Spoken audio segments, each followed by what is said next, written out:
আমি অলরেডি একটা ফাংশন তৈরি করে রেখেছি আর ফাংশনটা এখানে কল করেছি, একো করেছি, কারণ এখানে রিটার্ন করা আছে। একটা স্ট্রিং ডেটা পাঠিয়েছি, প্যারামিটার দিয়ে ধরেছি। এখন দেখি আমরা স্ক্রিনে কি পাই। এই যে হ্যালো হ্যালো ডেটাটা আমি এখানে দেখছি। এখন এটা তো স্ট্রিং টাইপের ডাটা, তাই না? আমি যদি এখানে টাইপ হিন্টটা ডিক্লেয়ার করে দিই, ইন্টিজার করে দিলাম, তাহলে কি হয়? এখন দেখেন এরর এসছে, বলছে মাস্ট বি ইন্টিজার টাইপের ডাটা হতে হবে। তার মানে আমি যদি এখানে 1 2 3 দিই, 1 2 3 যেহেতু ইন্টিজার টাইপ, এখন এররটা চলে যাবে। তার মানে কি আমি এখানে প্যারামিটারে কি ধরনের ডাটা পাঠাবো, ডাটা টাইপটা কী হবে সেটা এখানে ভ্যালিডেট করে নিচ্ছি। ওকে, এখানে এখনও কিন্তু সমস্যা আছে। যদি এখানে স্ট্রিং টাইপ ডিক্লেয়ার করি, এখানে আমি কিন্তু ইন্টিজার ভ্যালু পাঠাচ্ছি আর এখানে ডিক্লেয়ার করা আছে স্ট্রিং টাইপ, তাহলে কি এরর আসার কথা না? দেখি, এরর নাই। কারণ কি? আমি যদি বুলিয়ান ভ্যালু পাঠাই, ট্রু অথবা ফলস, এখানে কিন্তু স্ট্রিং টাইপ এখনও ডিক্লেয়ার করা আছে, এরর আসার কথা, আসে নাই। 1 আসছে, যেহেতু বুলিয়ানের ট্রু ভ্যালু 1 হবে, যেহেতু একো করা আছে।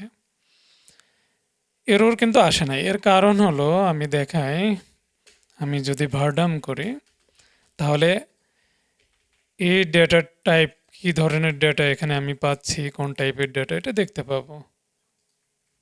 দেখেন স্ট্রিং। এখানে যদি আমি আবার ইন্টিজার দিই, তাও স্ট্রিং।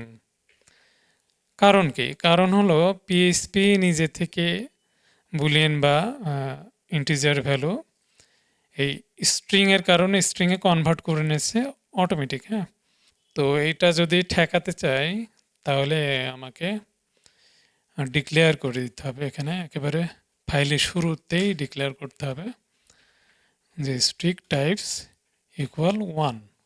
এই যে দেওয়ার সাথে সাথে যে এখানে দেখেন রেড মার্ক চলে এসছে। এখন যদি রিলোড করে, এই যে এরর,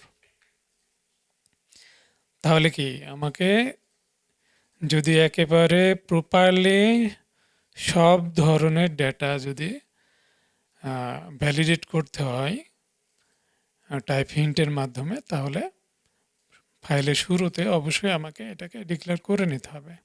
ওকে, এখন যদি আমি আবার ট্রু দিই, তাও কিন্তু এই যে এরর। তো আশা করি এটুকু বুঝতে পারছেন। আমি এখানে যেটা দেখাচ্ছি এটা হলো টাইপ হিন্ট বা প্যারামিটার টাইপ হিন্ট বলতে পারেন। কিন্তু আমি যদি আবার চাই যে এই যে রিটার্ন কি ধরনের ডেটা রিটার্ন করব, সেটাও আমি ভ্যালিডেট করতে চাচ্ছি, তাহলে আমাকে যেটা করতে হবে, ফাংশনের এই যে এখানে একটা কোলন দিতে হবে, তারপরে এখানে কোন টাইপের ডাটা আমি এখানে ডিক্লেয়ার করব সেটা এখানে বলে দিতে হবে।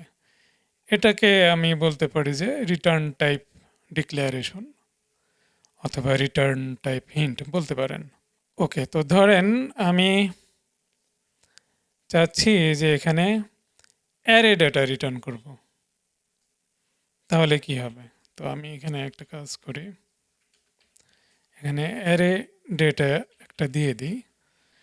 তো এখানে এরর আছে, কারণ এখানে কিন্তু আমার কি নেবে, এখানে অবশ্যই অ্যারে দিতে হবে, যেহেতু আমি অ্যারে ডেটা পাঠাচ্ছি। হ্যাঁ, এখানেও অ্যারে দিতে হবে। এখন যদি রিলোড করি, কোনো এরর নাই। আচ্ছা, আবার ধরেন আমি চাচ্ছি যে এখানে আমি প্যারামিটার আমি স্ট্রিংও দিতে পারি বা অ্যারে, দুইটার যে কোনো একটা দিলেই হবে। তাহলে এখানে আমাকে পাইপলাইন দিয়ে, মানে অর স্ট্রিং এইভাবে দিতে হবে। এখন আমি যদি এখানে স্ট্রিং ডেটা দিই, তাহলে দেখেন এরর কিন্তু আসে নাই। বাট আমি যদি রিলোড করি তাহলে কি হবে? এখানে বলছে যে return value must be type of array. কারণ দেখেন এখানে যদিও প্যারামিটারে কোনো এরর নাই, যেহেতু আমি স্ট্রিং পাঠাচ্ছি আর এখানে বলা আছে স্ট্রিং হলেও হবে অথবা অ্যারে হলেও হবে, কিন্তু এখানে কিন্তু আমি শুধুমাত্র অ্যারে রিটার্ন চাচ্ছি। তো আমি যদি সেম কাজটা এখানেও করি তাহলে আর এররটা আসবে না, এরর নাই। আর যদি আমি চাই যে না আমি শুধুমাত্র অ্যারেই এখানে রিটার্ন করব, তাহলে অবশ্যই আমাকে এখানে অবশ্যই অ্যারে রিটার্ন করতে হবে। তো এখানে যেহেতু আমি অ্যারে ডাটা পাঠাই নাই, এটাকে ভারডাম করলে তাহলে আমি স্ক্রিনে দেখব এই যে অ্যারে ডেটা। দেখেন এখানে আমি অ্যারে পাঠাচ্ছি, ডেটাটা এখানে এরর ধরে নাই কারণ স্ট্রিং অথবা অ্যারে। এখন আমি ক্লাসের ভিতরে এগুলো দেখাবো। আচ্ছা, তো আমি এখানে একটা ক্লাস তৈরি করে রেখেছি এবং ক্লাসের ভিতরে একটা প্রপার্টি আছে, দুইটা মেথড আছে সেট ডাটা। সেট ডাটার ভিতরে আমি প্যারামিটারের মাধ্যমে ডাটা নিব এবং এই প্রপার্টিতে ডেটা সেট করব এবং গেট ডাটা যে মেথডটা আছে সেখানে আমি ডেটা মানে পাবলিক এই প্রপার্টিকে রিটার্ন করছি, তাহলে আমরা ডেটাটা ক্লাসের বাইরে পেয়ে যাব। ওকে, এখন আমি সেট ডেটার মাধ্যমে আমি ডেটা কিছু পাঠাবো। হ্যাঁ, তো ধরেন আমি চাচ্ছি যে একটা অবজেক্ট পাঠাবো। অবজেক্ট পাঠাতে হলে আমি একটা অবজেক্ট ক্রিয়েট করে নিই। এখানে ধরেন একটা ক্লাস বানিয়ে ক্লাসের নাম দিলাম বি, তো ব্ল্যাঙ্কই রাখলাম। এখানে আমার ডেটা দরকার নেই, আমার জাস্ট এটা দেখানোর দরকার। তো এখন আমি অবজেক্টটা ক্রিয়েট করে বি ক্লাসের অবজেক্ট তৈরি করলাম এবং অবজেক্টটা পাঠালাম। ওকে, এখন দেখি রিলোড করে কোনো এরর নাই, কিন্তু আমি যদি এখানে ধরেন লিখলাম যে অ্যারে, তাহলে কি হবে? এরর আসবে না, যেহেতু আমি পাঠাচ্ছি অবজেক্ট বাট এখানে আমি বলছি যে অ্যারে হতে হবে, তাহলে তো এরর আসবেই। কিন্তু আমি চাইলে অবজেক্টটাকে এখানে বলতে পারি যে এটা বি, মানে বি ক্লাসের অবজেক্ট হতে হবে এই ডেটাটা। এবার দেখি এই যে এরর নাই, কিন্তু বির পরিবর্তে যদি সি লেখে তাহলে আবার এরর আসবে। কারণ কি, এই অবজেক্ট কিন্তু সি ক্লাসের অবজেক্ট না, তো অবশ্যই বি দিতে হবে। তার মানে কি, যে আমি বি ক্লাসের অবজেক্ট এখানে পাঠাচ্ছি এবং এই ডাটা যে বি ক্লাসের অবজেক্ট সেটা এখানে ভ্যালিডেট হয়ে যাচ্ছে, সেই টাইপটা আমি এখানে ডিফাইন করে দিচ্ছি, তাই না? আবার একইভাবে ধরেন আমি যদি ডাটাটা দেখতে চাই স্ক্রিনে, ভারডাম করে দেখাই, তারপরে গেট ডাটা নিলাম। এখন দেখি এই যে অবজেক্টটা শো হচ্ছে। ধরেন আমি এখানে কোলন দিয়ে এই রিটার্ন ডেটা টাইপটা এখানে ডিক্লেয়ার করে দিব। ধরেন আমি যদি এখানে অ্যারে দিই তাহলে কি এরর আসবে না? কারণ কি, এটা কিন্তু অবজেক্ট, বির অবজেক্ট না, এরর এসছে। কিন্তু আমি কিন্তু এখানে এরকম বি, এই রিটার্ন ডেটা যে বি অবজেক্ট হবে সেটা যদি আমি এখানে ডিক্লেয়ার করে দিই তাহলে আর এররটা থাকবে না। এই যে, অথবা আমরা এইভাবেও ডিক্লেয়ার করতে পারি, সমস্যা নাই। আবার যদি এই ক্লাসের যদি নেম স্পেস থাকে, কারণ ক্লাসগুলো কিন্তু আলাদা আলাদা ফাইলে থাকে, যদিও আমি একই ফাইলের ভিতরে দেখাচ্ছি, কিন্তু মূলত ক্লাসগুলো আলাদা আলাদা ফাইলের ভিতরে থাকে। তো সেই ফাইলে হয়তো একটা নেম স্পেস থাকতে পারে এই ক্লাসের, তো সেই নেম স্পেসটাও এখানে দিতে হবে, তাই না? না হলে কাজ করবে না। তো এই সব বিষয়গুলো খেয়াল করবেন অবশ্যই। ওকে, তো আমি এটা কমেন্ট করে রাখি আপাতত। কমেন্ট করে আমি এখানে ধরেন এখানে আমি অ্যারে ডেটা পাঠাই, অ্যারে ডেটা পাঠালাম, আমি এখানে অ্যারে ডিক্লেয়ার করে দিলাম। আর এখানে ধরেন আমি অ্যারে ডিক্লেয়ার করলাম এবং রিলোড দিলে এই যে ঠিকঠাক আছে। কিন্তু যদি এরকম করে দিই তাহলে কি হবে? আমি এটা দেখাই যে এখানেও কিন্তু এইভাবে আমরা অবলিক মানে পাইপলাইন দিয়ে এইভাবে মাল্টিপল টাইপ ডিক্লেয়ার করতে পারি এইভাবে, ঠিক আছে? কিন্তু যদি দুইটা হয়, দুইটা মানে এরকম যে অ্যারে অথবা নাল কিংবা স্ট্রিং অথবা নাল কিংবা ইন্টিজার অথবা নাল, এরকম হলে আমরা এরকম করতে পারি কোশ্চেন মার্ক দেন অ্যারে অথবা ইন্টিজার অথবা স্ট্রিং, এরকম যে রিটার্ন এখানে হয় স্ট্রিং হবে অথবা নাল হতে পারে। নাল বলতে যে এখানে ধরেন এরকম নাল, ওকে, এরকম হতে পারে। তো আমি ধরেন এখানে যদি আমি এখন নাল পাঠাই তাহলে কি হবে? এরর আসলো, কারণ এই যে এখানে অ্যারে ডিক্লেয়ার করা আছে। আমি যদি এখানে নাল অ্যাড করে দিই, এই যে এরর কিন্তু আসে নাই, রিটার্ন এখানে যে নাল শো হচ্ছে, যেহেতু এখানে আমার ভারডাম করা আছে এই জন্য। আবার যদি অ্যারে পাঠাই অ্যারেও শো হবে।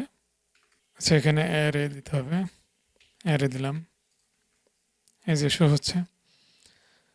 তাহলে বুঝতে পারছেন যে কোশ্চেন মার্কের মিনিং কি হবে। অথবা এখানেও যদি কোশ্চেন মার্ক দিয়ে রাখি তাও কোনো সমস্যা নাই। আবার হয়তো এরকম দেখবেন যে ভয়েড এরকম, এটার মানে কি? দেখেন এটা অ্যাড করার সাথে সাথে কিন্তু এখানে রেড মার্ক আসছে। এই ভয়েড মানে হলো কোনো কিছু রিটার্ন হবে না অথবা একো হতে পারে। তো আমি যদি কোনো কিছু না রিটার্ন করি তাহলে ঠিক আছে। এই যে রিলোড করি, দেখেন এখানে কোনো কিছুই রিটার্ন হচ্ছে না। এখানে এরর আসে না, কারণ এই যে কোশ্চেন মার্ক ইউজ করা আছে, কারণ এখানে অ্যারে অথবা নাল হলেও সমস্যা নাই। সো এখানে রিটার্ন ভয়েড অথবা যদি একো কোনো কিছু একো করা হয় এরকম, তাহলেও ভয়েড দিবেন। আচ্ছা, এখানে নাল আসার কারণ হলো এখানে যে ভারডাম করা আছে এর জন্য এটা এমনিতে দিয়ে রাখতে হবে, যেহেতু এখানে একো করা আছে। আচ্ছা, তাহলে কি বুঝলেন যে যখন একো করবেন তখন ভয়েড দিতে হবে, মানে কোনো কিছু রিটার্ন না হলে ভয়েড দিতে হবে, এবং একো করলে তখন ভয়েড ইউজ করতে হবে যদি আপনি রিটার্ন ডেটা টাইপ ডিক্লেয়ার করেন তাহলে। ওকে, আবার মনে করেন যে এখানে অনেক ডাটা এইভাবে ইন্টিজার, স্ট্রিং, ভুল, মানে সব ধরনের ডেটা টাইপে আমি এখানে রিটার্ন করতে চাচ্ছি, তাহলে তখন কি করব? সবগুলো কি এভাবে পাইপলাইন দিয়ে দিয়ে করব? কোনো দরকার নেই, তখন আমাকে মিক্সড ইউজ করতে হবে।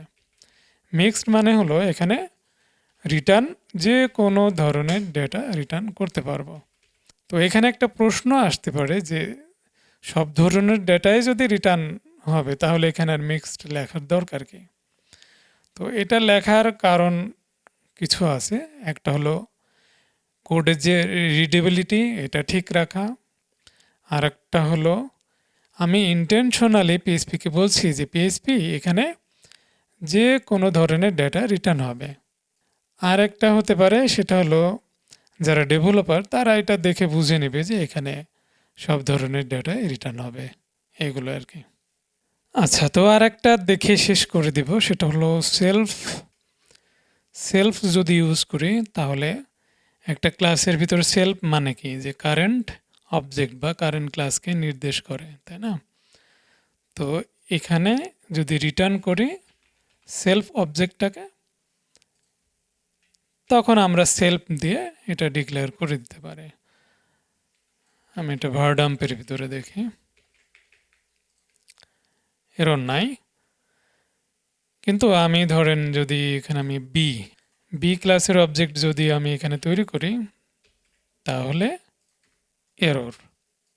তো বুঝতে পারছেন যে সেলফ এখানে যদি ইউজ করি তাহলে আমাকে সেলফ ক্লাসের অবজেক্ট এখানে তৈরি করে রিটার্ন করতে হবে, না হলে অন্য কোনো ক্লাসের অবজেক্ট যদি তৈরি করি তাহলে আবার এরর আসবে। তো আশা করি বুঝতে পেরেছেন, কারণ এগুলো খুবই গুরুত্বপূর্ণ।